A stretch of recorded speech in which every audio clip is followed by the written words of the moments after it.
प्रिय छात्र छात्राओं, आज यूनिट थर्ड में ये मेरा 7वां वीडियो लेक्चर है और यूनिट थर्ड का ये अंतिम वीडियो लेक्चर है। तो इस वीडियो लेक्चर के बाद यूनिट 3 कंप्लीट हो जाएगी।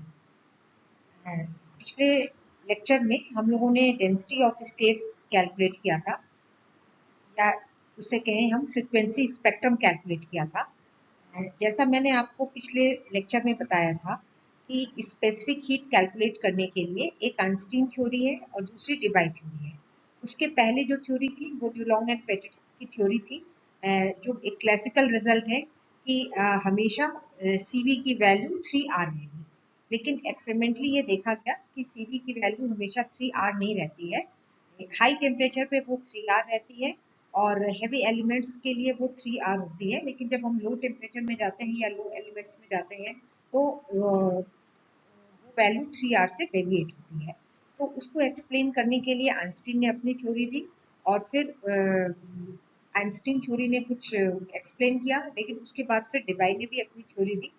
अब आइंस्टीन थ्योरी में और डेबाय थ्योरी में जो बेसिक डिफरेंस है वो ये है कि जहां आइंस्टीन ने ये कहा कि जितने भी एटॉमिक ऑसिलेटर हैं, मतलब जो वाइब्रेशन हो रही है वो एक हार्मोनिक ऑसिलेटर की तरह है। तो जितने भी ऑसिलेटर्स हैं वो एक कांस्टेंट फ्रीक्वेंसी से वाइब्रेट कर रहे हैं और वो कांस्टेंट फ्रीक्वेंसी से ही हम लोगों ने पूरा कैलकुलेशन किया। लेकिन डेबाय ने ये कहा कि नहीं, वो कांस्टेंट फ्रीक्वेंसी नहीं होगी, बल्कि सारे ऑसिलेटर अलग अलग फ्रीक्वेंसी से वाइब्रेट करेंगे। वो एक कपल्ड वाइब्रेशन होगा और इसलिए वहां पे एक फ्रीक्वेंसी स्पेक्ट्रम होगा, मतलब कि फ्रीक्वेंसी की पूरी रेंज होगी 0 से लेकर के डी तक। डी मीन्स डेबाय फ्रीक्वेंसी कह सकते हैं उसे, या फिर हम कट ऑफ फ्रीक्वेंसी भी कह सकते हैं। कट ऑफ फ्रीक्वेंसी क्यों आती है? क्योंकि अभी पिछले लेक्चर में हम लोगों ने देखा कि कई मोड्स ऑफ वाइब्रेशन होते हैं। मोड्स ऑफ वाइब्रेशन का मतलब कि अलग अलग वेवलेंथ होगी और अलग अलग फ्रीक्वेंसी होगी। तो जो सबसे छोटा वेवलेंथ होगा वो 2A होता है, सबसे छोटा वेवलेंथ 2A होता है और इसलिए सबसे छोटे वेवलेंथ की करस्पॉन्डिंग जो फ्रीक्वेंसी होगी वो मैक्सिमम फ्रीक्वेंसी होगी।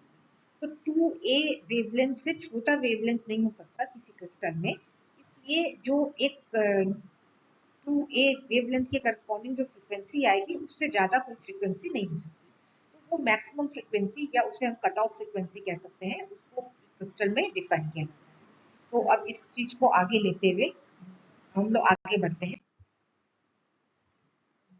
Debye theory of specific heat capacity.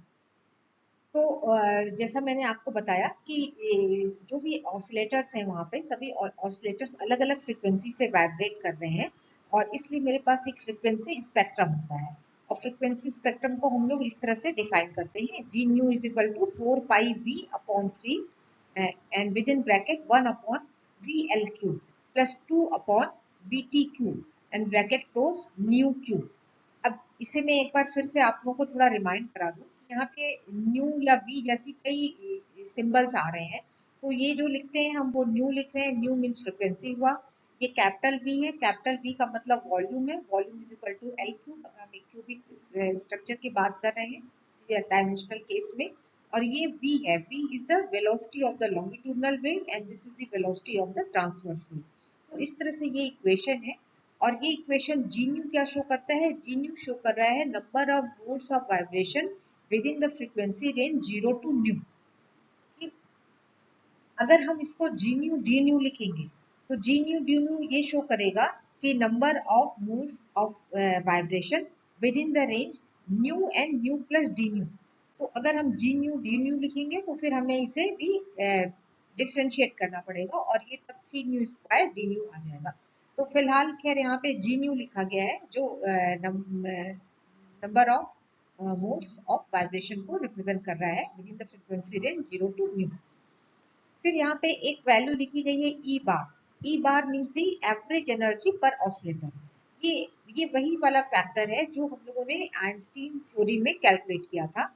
ये वहीं से लिया गया है, आइंस्टीन थ्योरी से लिया गया है कि अगर कोई एक फ्रीक्वेंसी न्यू है तो उस फ्रीक्वेंसी न्यू के लिए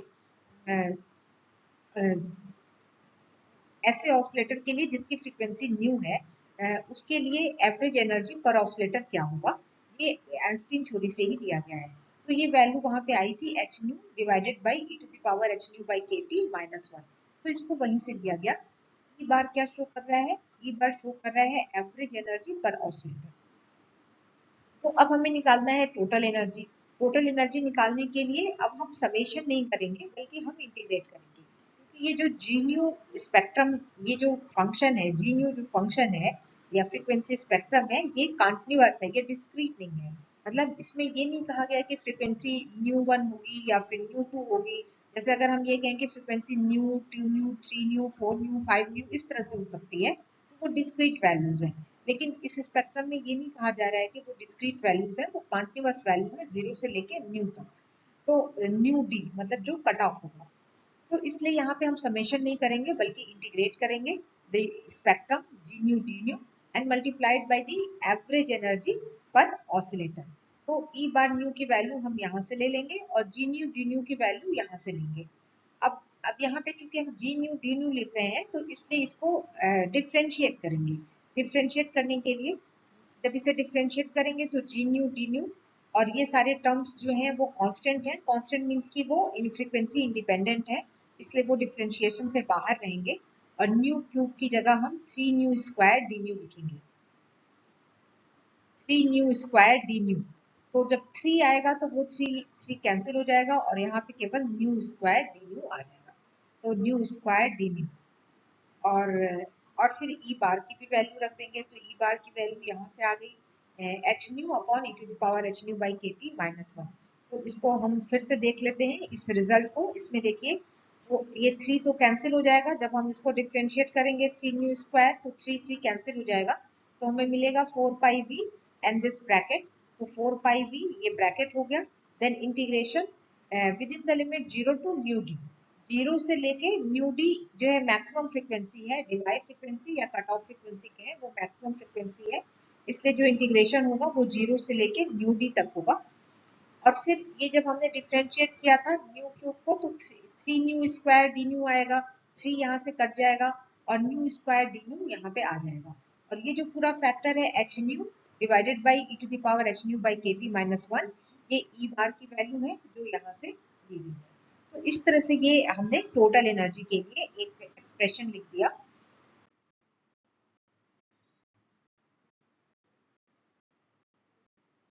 एक्सप्रेशन को जब थोड़ा सिंप्लीफाई करेंगे तो पिछले लेक्चर में हम लोगों ने न्यू डी को डिफाइन किया था। न्यू डी को हम लोगों ने इस तरह से डिफाइन किया था कि nu d q is equal to nine n upon four pi v and then with in bracket one upon v l q plus two upon v t q to the power minus one.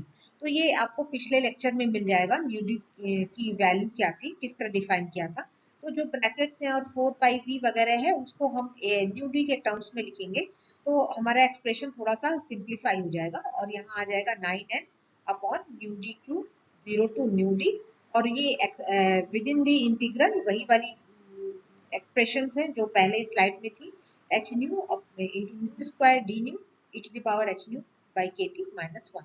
अब इसको solve करने के लिए, इस integration को solve करने के लिए हम लोग लिखेंगे कि let us assume x is equal to h nu by k t. ये जो h nu by k t है इसको x मान लेते हैं। तो अगर इसको x मान लेंगे तो dx is equal to h by k t d nu हो जाएगा। और फिर डी न्यू क्या होगा, उसको हम दूसरे साइड में ट्रांसफर कर दें तो डी न्यू हो जाएगा k T by h d x. तो ये जो डी न्यू की वैल्यू है वो हम यहाँ सब्स्टिट्यूट कर देंगे। मतलब कि हमारा जो डिफरेंशिएशन, हमारा जो इंटीग्रेशन है जो कि न्यू पे चल रहा है, मतलब फ्रीक्वेंसी पे चल रहा है, उसको हम एक्स पे ले जाएंगे। तो इसलिए जो न्यू डी है वो भी एक्स डी में कन्वर्ट हो जाएगा और जो हमारे ये न्यू स्क्वायर है वो एक्स में कन्वर्ट हो जाएंगे, डी न्यू डी एक्स में कन्वर्ट हो जाएगा। तो ये सिंपल मैथमेटिक्स है। एक्स को h nu by k T मान दिया है तो d nu is equal to k T by h d x हो जाएगा। और फिर अगर हम x d is equal to h nu d by k T लिखेंगे तो ऐसा लिख सकते हैं हम यहाँ, मतलब अगर न्यू मान लीजिए डिवाइस फ्रीक्वेंसी है तो न्यू डी के करस्पॉन्डिंग जो एक्स आएगा वो होगा H nu d by k T. तो ये सारी जो एक्स जो फ्रीक्वेंसी को हमने एक्स में चेंज किया, इस पूरे को हम यहाँ सब्स्टिट्यूट करेंगे। तो सब्स्टिट्यूट करने के लिए ये देखिए यहाँ पे जो फंक्शन बन रहा है वो न्यू क्यूब जैसा बन रहा है, न्यू क्यूब है। तो न्यू क्यूब को अगर हम लिखेंगे तो वो आ जाएगा x h k T by h whole cube and x cube. तो k T by h whole cube ये हो गया k T by h whole cube, और न्यू डी क्यूब पहले से ही है तो इसलिए k T by h whole cube nu d के साथ मिल करके ये पूरा ऐसा बन जाएगा k t upon h nu d whole cube. और ये जो 9n है वो 9n ऐसे ही रह जाएगा। अब इसके अलावा यहाँ पे एक के टी और आ जाएगा।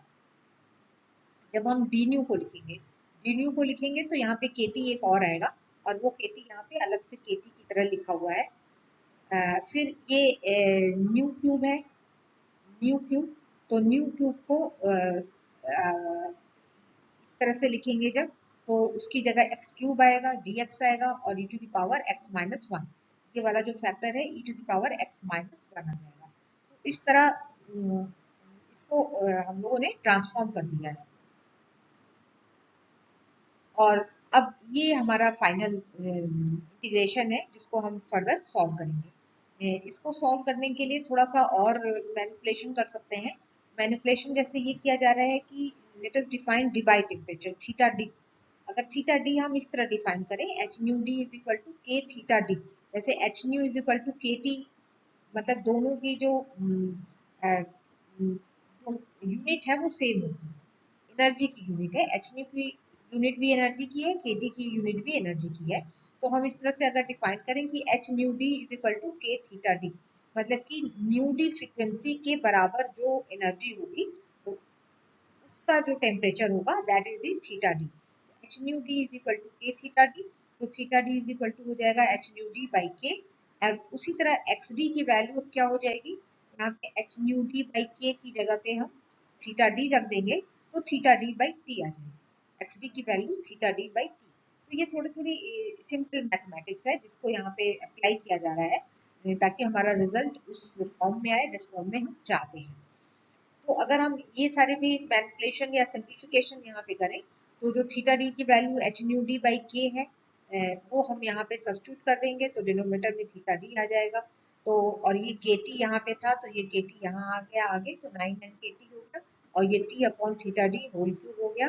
Then 0 to x d, 0 to x d x cube d x to the power x minus one. तो हमारा एक्सप्रेशन अब ये बन गया। ये क्या चीज है, this is the total energy, ये टोटल एनर्जी है for the one mole crystal या वन मोल सब्सटेंस के लिए जिसमें 3 डिग्री ऑफ फ्रीडम होता है, उसके लिए ये टोटल एनर्जी का एक्सप्रेशन है। अब इस टोटल एनर्जी की एक्सप्रेशन को हम लोग देखेंगे कि हाई टेम्परेचर रीजन में सीबी की वैल्यू क्या आएगी और लो टेम्परेचर रीजन में सीबी की वैल्यू क्या आएगी। तो हाई टेम्परेचर रेंज में अगर हम देखें तो हाई टेम्परेचर रेंज में टेम्परेचर ज़्यादा है तो k t is larger than h nu. तो ये टेम्परेचर अगर ज़्यादा है तो हम ऐसा लिखेंगे k t is very very large then h nu. तो if k t is very very large then h nu then x will be very small, क्योंकि टेम्परेचर बहुत ज़्यादा है तो एक्स की वैल्यू स्मॉल होगी। एक्स की वैल्यू अगर स्मॉल है तो हम यहाँ पे थोड़ा सा इसको जब एक्सपेंड करेंगे e to the power x को जब हम एक्सपेंड करेंगे सीरीज फॉर्म में लाएंगे, x की वैल्यू स्मॉल है तो इसके जब हम इसको एक्सपेंड करते हैं तो इस तरह के टर्म आते हैं 1 plus x square plus x cube और कुछ कोफिशिएंट्स भी आएंगे। तो अगर x की वैल्यू स्मॉल है तो एक्स स्क्वायर की और स्मॉल होगी, एक्स क्यूब की और स्मॉल होगी। तो ऐसे में हम हायर ऑर्डर टर्म्स को नेग्लेक्ट कर देंगे और हम लोग केवल 1 प्लस एक्स तक रिटेन करेंगे। तो 1 plus e to the power x को हम एक्सपेंड कर रहे हैं तो बहुत सारे टर्म्स आएंगे जैसे 1 plus x square plus x cube and so on. उसके आगे कुछ कोफिशिएंट्स भी आएंगे, लेकिन हम x square x cube x to the power 4 इस तरह के जितने भी हायर ऑर्डर टर्म्स हैं उनको हम नेग्लेक्ट कर देंगे और केवल 1 प्लस एक्स तक हम रिटेन करेंगे। तो 1 प्लस एक्स माइनस वन, तो 1 और 1 कैंसिल हो जाएगा और केवल यहाँ पे x रह जाएगा, डिनोमिनेटर में केवल x रह जाएगा। तो ये x जो है x क्यूब से कैंसिल कर दें अगर हम तो हमें न्यूमरेटर में एक्स स्क्वायर dx मिलेगा और ये बाकी सारी चीजें वैसी की वैसी रहेंगी। तो अब यहाँ देखिए e क्या हो गया 9n के टी, वही वाला फैक्टर है, t upon theta d whole cube ये वही फैक्टर है और 0 टू एक्स डी भी वही है। और फिर थोड़ा सा सिंप्लीफिकेशन करने के बाद ये एक्स स्क्वायर dx हो गया। ये हाई टेम्परेचर रेंज की बात हो रही है।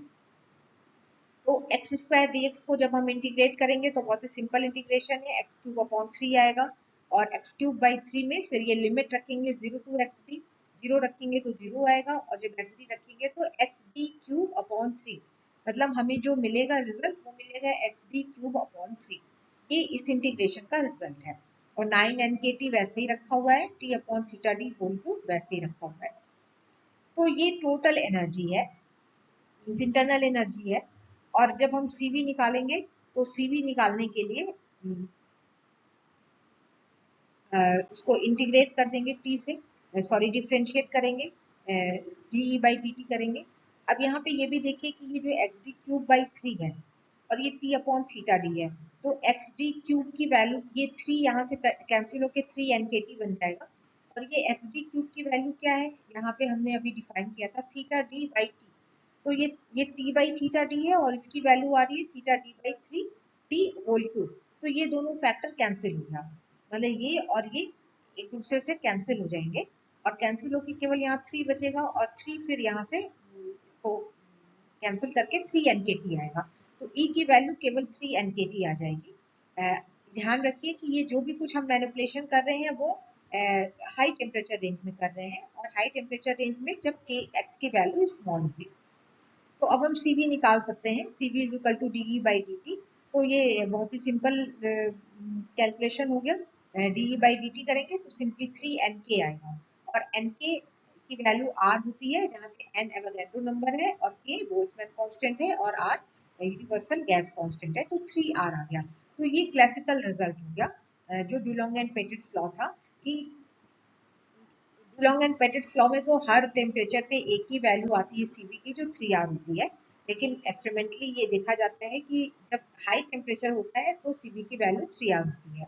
तो इस पूरे डिस्कशन से हम ये बताने में सफल हैं कि या हम ये डिराइव कर सकते हैं कि डिबाई मॉडल से जो भी एनर्जी का एक्सप्रेशन आता है उससे अगर हम सीवी कैलकुलेट करेंगे इन हायर टेम्परेचर रेंज तो हमें सीवी की वैल्यू 3R मिलती है जो क्लासिकल रिजल्ट है। अब हमारा जो नेक्स्ट होगा वो अब हम लो टेम्परेचर रीजन में लो टेम्परेचर रीजन में जब देखेंगे तो हम थोड़ा सा फिर से अलग ढंग से एक्सप्रेशन को करेंगे, मैनिपुलेट करेंगे या सिंप्लीफाई करेंगे। तो यहाँ पे हमने वही पुराना वाला जो हमारा बेसिक इक्वेशन है उसको दोबारा लिखा है कि E means the total energy, total energy is equal to 9 nkt t upon theta d whole cube and then 0 to x d x cube dx to the power x minus 1। ये वही expression है जो अभी पिछले slide में लिखा हुआ था। अब हमें इसे लो टेम्परेचर रेंज में देखना है। लो टेम्परेचर का मतलब कि T की वैल्यू स्मॉल है, तो अगर T की वैल्यू स्मॉल है then KT will be very very less then h nu, तो x लार्ज हो जाएगा। T की वैल्यू अगर स्मॉल है तो उल्टा हो जाएगा पिछले से और KT will be very very less then h nu, तो यहाँ पे x की वैल्यू लार्ज आएगी। x की वैल्यू लार्ज है तो हम ये जो xt है इसको हम एज अ लिमिट में इनफाइनाइट की तरह रख सकते हैं, अप्रोक्सीमेटली इनफाइनाइट कर देंगे तो ये जो हमारा एक्सप्रेशन है ये थोड़ा चेंज हो जाएगा और ये लिमिट 0 टू इन्फिनिटी हो जाएगी क्योंकि x3 की वैल्यू अब x की वैल्यू लार्ज है तो वो 0 टू इन्फिनिटी हो जाएगा, 0 टू इन्फिनिटी।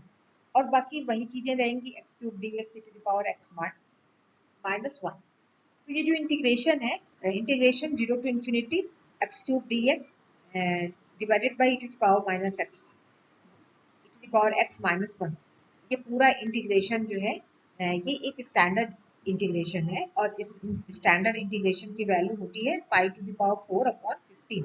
तो अब हम इसको अलग से करके नहीं दिखा रहे हैं, ये आपको याद रखना है। स्टैंडर्ड इंटीग्रेशन जो स्टैटिस्टिकल मैकेनिक्स में या इस तरह के कैलकुलेशन में यूज होते हैं उसको आपको याद रखना है कि उसकी वैल्यू क्या होगी। तो इसकी वैल्यू जस्ट का तक हमने यहाँ पाई पावर 4 अपॉन 15 ये वैल्यू यहाँ पे रख दी 9 nkt और ये ब्रैकेट वही है जो यहाँ पे पहले से था। अब ये E की value I, E means the total internal energy, और जब हम CV निकालेंगे तो उसको डिफरेंशिएट करेंगे, DE बाई DT करेंगे। DE बाई DT करने के लिए यहाँ पे T क्यूब है बाकी सारे फैक्टर देखिए इसमें कांस्टेंट है, और टेम्परेचर डिपेंडेंट केवल टेम्परेचर ही है, बाकी कोई भी फैक्टर ऐसा नहीं है जो टेम्परेचर पे डिपेंडेंट। तो इसलिए केवल हमें टी को ही यहाँ डिफ्रेंशिएट करना है। एक टी यहाँ पे है और ये टी क्यूब है, तो टी टू द पावर 4 हो जाएगा, और बाकी सब कुछ कांस्टेंट है। तो जब टी टू द पावर 4 हो जाएगा तो जब हम उसको डिफ्रेंशिएट करेंगे तो 4t क्यूब मिलेगा, 4t क्यूब। तो एक हमारे पास 4 है, एक 9 है और एक 15 है, तो उसको मिला करके ये पहले ही 3/5 आ जाएगा और वो 4 से 3 मल्टीप्लाई होकर 12 आ जाएगा। तो ये वाला जो फैक्टर है वो 12, न्यूमेरिकल फैक्टर 12/5 आ जाएगा। 5 to the power 4 as it is रखा हुआ है, 9 एन के एज इट इज रखा हुआ है, और ये जो टी था, इस टी को हमने यहाँ पे 2 to the power 4 ले लिया था, तो उसी से फिर 4t क्यूब आया, तो वो टी क्यूब और ये थीटा डी क्यूब ऑलरेडी है, तो ये फिर से T upon theta D cube जैसा ही बन जाएगा। तो ये सीवी की वैल्यू आ गई। अब इस सीवी की वैल्यू में देखिए सारे टर्म्स कांस्टेंट है, केवल टी है जो कि टेम्परेचर डिपेंडेंट है, तो इसी को हम कहते हैं famous Debye t cube law. मतलब कि जब टेम्परेचर लो होगा या हम लो रीजन में जाएंगे तो जो सीवी होता है वो टी क्यूब के प्रोपोर्शनल होता है, तो CV is proportional to t cube. तो ये famous Debye t cube law कहते हैं इसको, क्योंकि CV is proportional to t cube in the low temperature range. तो ये उसका एक डायग्राम भी यहाँ बनाया हुआ है। इस डायग्राम में इधर टी अपॉन थीटा हुआ और इधर सीवी है, तो सीवी की वैल्यू अगर ड्यूलोंग एंड पेटिट्स लॉ से देखें तो हमेशा कांस्टेंट होती है, जो क्लासिकल रिजल्ट है कि CV is equal to 3r। तो वो 3r की एक लाइन यहाँ खींची हुई है, ये जो सॉलिड लाइन है वो डिबाई मॉडल को शो कर रही है, उसके हिसाब से ये आता है, और जो आइंस्टीन थ्योरी है वो इसको वो डॉटेड लाइंस है, और दोनों की केस में डिबाई मॉडल में भी और आइंस्टीन मॉडल में भी जब हम हाई टेम्परेचर रीजन में जाते हैं तो वो 3r के बराबर हो जाता है, तो वो क्लासिकल रिजल्ट में मर्ज कर जाता है। और जब हम लो टेम्परेचर रीजन में है तो लो टेम्परेचर रीजन में ये जो सीवी है that is will be proportional to t cube. तो ये रिजल्ट यहाँ पे एक्सप्लेन हो सकता है। तो डिबाई मॉडल से भी हम हाई टेम्परेचर रिजल्ट को और लो टेम्परेचर रिजल्ट को सक्सेसफुली एक्सप्लेन कर सकते हैं।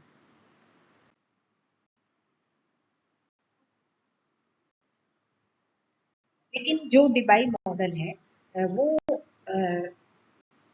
लो टेम्परेचर रेंज को सक्सेसफुली एक्सप्लेन कर सकती है, मतलब कि जो एक्सपेरिमेंटल रिजल्ट है उसको एक्सप्लेन कर सकती है, और जो हाई टेम्परेचर रेंज है उसमें भी सीवी की वैल्यू 3r हो जाती है, तो उसको भी वो एक्सप्लेन कर सकती है।